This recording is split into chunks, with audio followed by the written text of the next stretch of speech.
Cats. They're scary? Well, based on the fact that all sorts of horror media, from movies to short stories, and even folklore depict our furry feline friends as pure evil monsters, it appears at least some people find them frightening. Even juggernauts of the genre, like Edgar Allan Poe and Stephen King, have written stories about black cats terrorizing people. Now, I understand there's probably reasons why cats are viewed as bad luck or even evil if you really look into it, but when compared to other creatures associated with horror like spiders, snakes, bats, and wolves, I just don't get it. But hey, if the fact cats aren't scary hasn't stopped other forms of horror media from being made about cats, why should it stop the geniuses who write creepypastas? It's not like this is the first time these chuckle fucks have written stories about incredibly non-threatening animals. The story I've decided to look at today is titled The Cat. Yes, I know, it's a shockingly original title. But frankly, it's one of the better titles I've encountered so far in this series. Rusty fingers, my ass, he didn't have fucking rusty fingers. Now, what I'm about to say might sound a bit out there based on what I've read in the past, but believe me when I say this story, this one right here, might be the dumbest story I've covered so far. That's not saying it's the worst story I've covered. Burners still exist. And the story itself is pretty competently written for the most part. But like giraffes are no longer my favorite animal, or blood whistle, the fact the language and prose are actually fairly decent makes the eventual twist and the story itself much more baffling. Like, how could someone with a solid grasp of English as a language make something so asinine as a story? It boggles my mind, to be honest. I'll stop hyping it up and get right into it because I really want to get the summary over with fast so I can rant about the twist. So let's just jump right into it, huh? So our story begins as our protagonist, who shockingly has a name, Brian, explains how during a very cold, snowy February day, he was doing his paperboy route when he suddenly stumbled upon a frantic cat tied to a post on a leash. Being the good Samaritan that he is, he just bikes right the fuck past it, this clearly in distress animal, and continues to deliver his papers. He says he does this because he assumes the owners will be back for the cat soon, but this is some dog locked in a hot car kind of shit. In fact, it takes Brian here multiple days to think perhaps the cat that's been left in the freezing cold tied to a post for multiple days is abandoned. So he takes what I assume is a block of ice that vaguely resembles a cat home. Our genius main character then tries to put up lost cat posters all over town to try to find its owner, which I feel like at this point is a fruitless effort.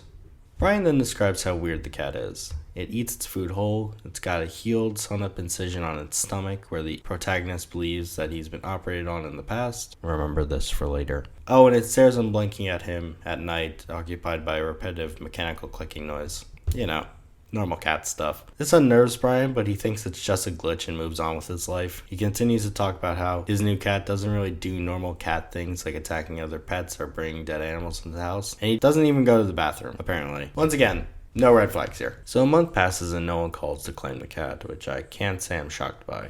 So, Brian decides to just name the cat and keep it for himself. He names it Scotty because he doesn't know if it's a male or female, which brings to mind the fact that this dude brought this cat home after it had been left outside for at least 3 days during a abnormally cold February, and he didn't take it to the vet at any point.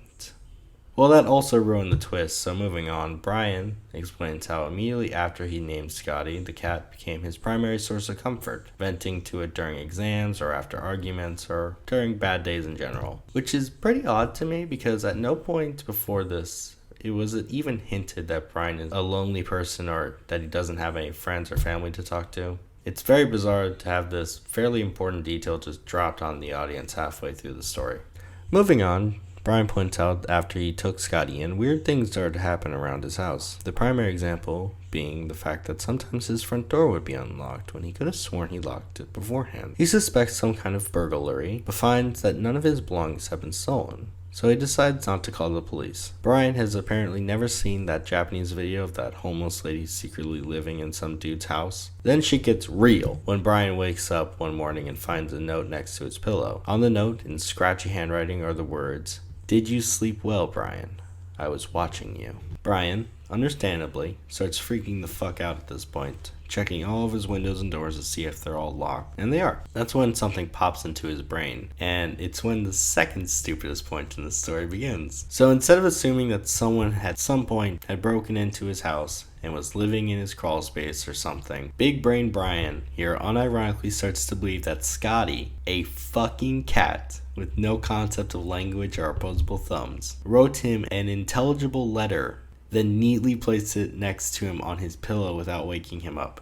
No, I'm not joking. And yes, he comes to this conclusion before thinking someone was in his house the whole time. So he tells Scotty not to scare him like that, but then he realizes cat can't talk because, he's a fucking cat. So instead he decides to do something much more reasonable. He writes him a note back to see if Scotty will reply. The next day he finds another note with these words written on it. My name is Scotty. Of course I know you. I watch you all day and night. Brian, surprisingly, doesn't question why a cat has a good grasp of English's grammatical rules, and instead is ecstatic. He pats himself on the back for overcoming human closed-mindedness. He's overjoyed by the concept that his cat, the only comfort that he has in his life, can understand his words and his struggles, and that he's truly not alone in the world. And then he decapitates Scotty with the wheel of his office chair. Just like that. I'd ask what kind of fucking Mad Max upgrades he made to his office chair where it can cleanly decapitate a fully grown cat easily, but right now we have more pressing matters. Brian starts to cry and is overcome with guilt and unbelievable shame until he notices something. There's no blood coming out of Scotty's body. And folks, we've finally arrived at the dumbest part of the story. Because as Brian investigates Scotty's body, he starts finding wires and gears and metal. That's right, boys. Scotty's a fucking Terminator. He realizes there's a hole at the base of Scotty's metal skull, and then hilariously reattaches the cat's head by screwing it on manually. And just like that, Scotty comes back to life and looks at him. He then runs out of his house and calls the police before telling them, and I'm not making this shit up, hello? Yes. I think my cat's an android. Can't make it up, boys. The cops send an ambulance to pick him up, and he convinces the paramedics to follow him inside.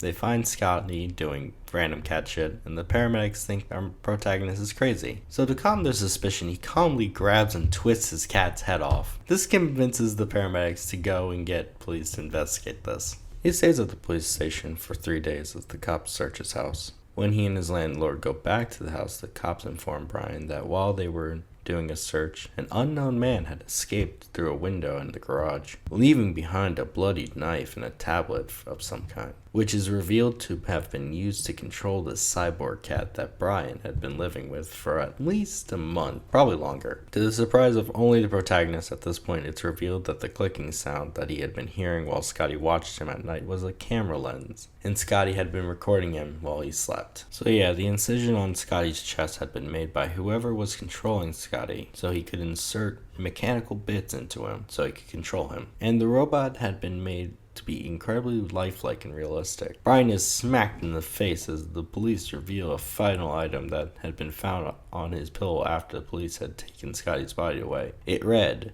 "Haha, joke's on you," in Scotty's handwriting. And that was the cat. Where do I even fucking start with this one, mate? There's so much to unpack here, so let's just start with the biggest issue. The namesake of the story itself. The fucking cat. So this cat robot twist doesn't make any fucking sense. For so many reasons that it's actually pretty comical. First and foremost, protagonist describes the cat as advanced with the fluidity and agility of a real life cat. But I don't understand how that could possibly be. I didn't mention in the actual summary, but the tablet that Scotty is controlled with in the story is explained, but it opens up a black hole of questions. Basically, there are different buttons that control different actions the cat would do.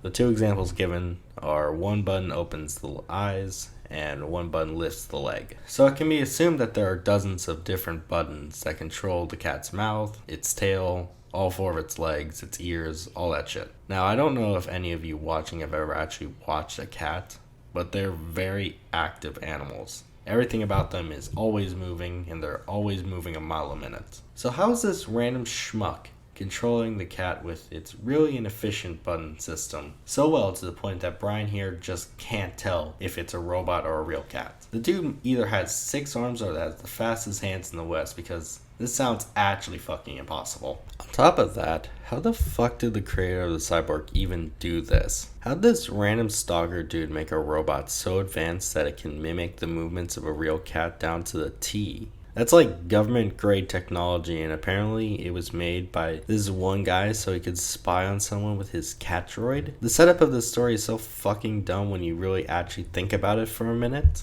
Okay, so let's just ignore all that shit I just said. Let's just assume this dude has next level click speed and is some weird variant to Tony Stark. That still leaves a lot of questions. For example, Scotty is a dead cat with mechanical shit inside of him to make him move and do cat stuff. How is he not rotting? There was a solid month between Brian finding the cat tied to a post and giving him its name, and there's probably a couple days between that and him decapitating him with his chair. There's no explanation for why the cat's skin and flesh inside isn't a disgusting rotting mess by the time Scotty is decapitated. On top of that, the scar on Scotty's stomach is implied that it was made after the cat died, meaning that after it was sewn back up the cut wouldn't heal because the cat is fucking dead. As someone who has a dog that had their leg amputated, let me be the first to tell you the difference between a fresh incision and a healed incision is so comically large you'd have to be blind to not tell the difference, which our main character can't apparently. Also, how did the creator insert things like a metal skull or a rod into Scotty's neck? How'd he insert mechanics into Scotty's limbs through an incision on his stomach? Also, Scotty eats in the story. How does he do that? Where does the food even go when he eats it? This is a major issue with the story, because as soon as you look a little bit below surface level information we're given as readers, the concept unravels like Oogie Boogie in The Nightmare Before Christmas. That was the biggest flaw with this story by far, but there's another aspect to the story that's also pretty comically bad. So let's talk about old Brian here, shall we? This dude is so fucking stupid. Okay, so he's not like draft guy levels of stupid, but he's pretty damn close. First and foremost, this dude watches a distressed cat struggle against its confinement in the freezing cold for 2 days straight before realizing it'd probably be good to help him. Then when he does assist him, he just takes the cat home. Because a cat that's been in the freezing cold for 72 hours straight shouldn't be taken to the vet. This part is mind-boggling by itself, but as you know, it gets much worse. In what world? No. In what universe does someone find a scribbled note next to their pillow when they live alone, and upon realizing that all their doors and windows are locked, without evidence, without any hints, immediately think, my cat must have wrote this? I'm trying to imagine how a cat could even do this as a concept. Did he think Scotty wrote it with a pencil in his mouth? Was he holding it in both hands and doing it like that?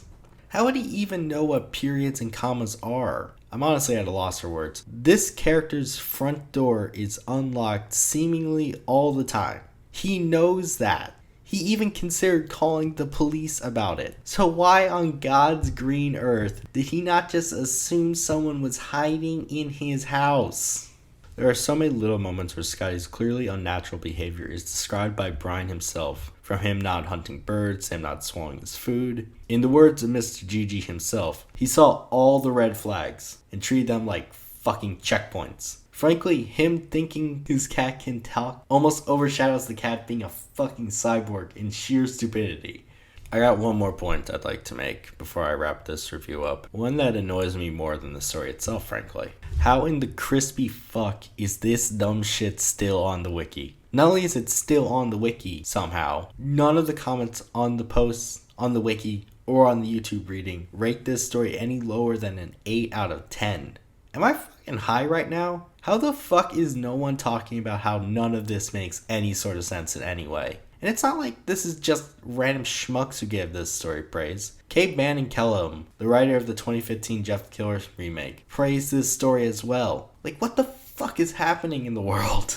Is this the worst story I've ever read? No, not even fucking close. Hell, it's not the worst story I've read on this wiki. But holy shit, this really shouldn't be here. This is one of the most ridiculous stories I've ever read, and I'm baffled no one has noticed this one yet. I've been rambling about this mess for a while now, so let's wrap this one up so we can all go home already. This story is awful.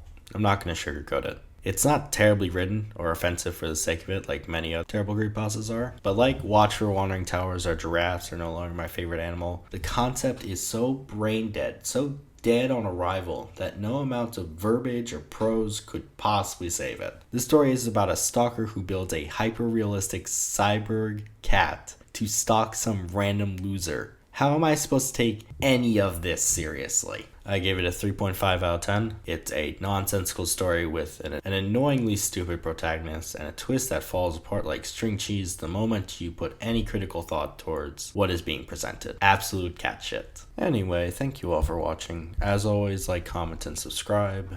If you have a story you'd like me to cover in the future, drop it down in the comment section below and I'll get around to it eventually.